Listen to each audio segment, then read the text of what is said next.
റെട്രോയൊക്കെ ഇങ്ങനെ എടുക്കാനുള്ളതായിരുന്നു, അത് അലമ്പുവാക്കി ഇത് സെറ്റ് ചെയ്യും. അയാൾ സ്ക്രിപ്റ്റ് ഇനി നല്ല രീതിയിൽ ചൂസ് ചെയ്തില്ലെങ്കിൽ അയാളുടെ കരിയർ പോക്കാം. ഒരു സൂപ്പർ ഹീറോ ടൈപ്പ് ആൾക്കാരെ ആക്കാൻ വേണ്ടി, മാർക്കറ്റ് വാല്യൂ കൂട്ടാൻ വേണ്ടി ഈ സ്പോയിലിംഗ് ഹിസ് ഓൺ കരിയർ. ആ ഒരു വില്ലൻ്റെ ഒരു ഗാംഭീര്യം ഒന്നും എടുത്ത് കാണിച്ചില്ല, ഒരു ഇൻറ്റൻറ്റും ഇല്ല, ഒരു ലോജിക്കും ഇല്ല.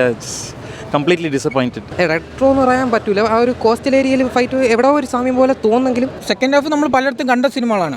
ഇപ്പോൾ തമിഴിൽ തന്നെ പല സിനിമകളും ഇതിനു മുമ്പേ സൂര്യയുടെ പടം പാസവും അങ്ങനത്തെ പടങ്ങളൊക്കെയാണ്.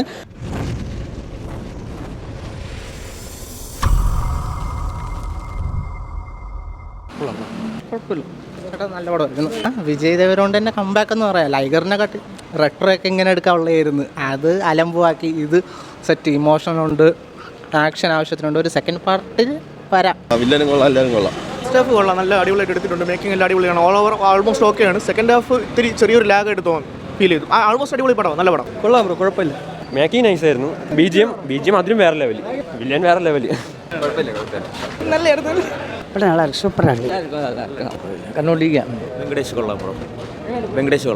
അടിപൊളി ചെയ്തു. നമ്മുടെ വിജയ് ദേവരകൊണ്ടയുടെ കമ്പാക്ക് എന്ന് തന്നെ പറയാം. ഞാൻ പുള്ളിയുടെ ഭയങ്കരമായിട്ടുള്ള ഒരു വലിയ ഫാനാണ്. പക്ഷേ എനിക്ക് പേഴ്സണലി ഭയങ്കരമായിട്ട് ഇഷ്ടപ്പെട്ടു. ഇപ്പം പുള്ളിയുടെ ആക്ടിങ് ആണെങ്കിലും പാട്ടാണെങ്കിലും ആ ഒരു ഇമോഷൻസ് എല്ലാം ഉള്ള. പിന്നെ നമ്മുടെ വില്ലനാണെങ്കിൽ മലയാളി വില്ലനാണ്, പക്ഷേ പുള്ളി നല്ല കിടിലായിട്ട് തന്നെ ചെയ്തിട്ടുണ്ട്. ലൈഗറിനെക്കാൾ എത്രയോ നല്ല മികച്ച സിനിമയാണ്. വിഷ്വലി നല്ല കൊള്ളാം. റെട്രോ എന്ന് പറയാൻ പറ്റില്ല. ആ ഒരു കോസ്റ്റൽ ഏരിയയിൽ ഫൈറ്റ് എവിടെയോ ഒരു സാമ്യം പോലെ തോന്നുന്നെങ്കിലും കഥ വൈസാണെങ്കിലും മേക്കിംഗ് എല്ലാം കിടിലായിട്ട് ചെയ്തിട്ടുണ്ട് അവർ. എനിക്ക് പേഴ്സണലി ഇഷ്ടപ്പെട്ടിട്ടുണ്ട്. എല്ലാവർക്കും ഒരേപോലെ ആയിരിക്കില്ല. ഇല്ലോജിക്കൽ, ഒരു ഇൻറ്റൻറ്റ് ഇല്ലാതെ ഉണ്ടാക്കിയൊരു സിനിമ. I think Vijay Deverakonda should, അയാൾ സ്ക്രിപ്റ്റ് ഇനി നല്ല രീതിയിൽ ചൂസ് ചെയ്തില്ലെങ്കിൽ അയാളുടെ കരിയർ പോക്കാം. ഒരു നല്ലൊരു കുഴപ്പമില്ലാത്ത ഫാമിലി സ്റ്റാർ എന്ന് പറയുന്ന സിനിമ അത് OTT വന്നു. അത് കഴിഞ്ഞിട്ട് it's been very bad. I think he should go back to Arjun Reddy type movies. ഇത് ചുമ്മാ വെറുതെ ഒരു സൂപ്പർ ഹീറോ ടൈപ്പ് ആൾക്കാരെ ആക്കാൻ വേണ്ടി, മാർക്കറ്റ് വാല്യൂ കൂട്ടാൻ വേണ്ടി ഈ സ്പോയിലിംഗ് ഹിസ് ഓൺ കരിയർ. ഒരു ഇൻറ്റൻറ്റും ഇല്ല, ഒരു ലോജിക്കും ഇല്ല. Completely disappointed.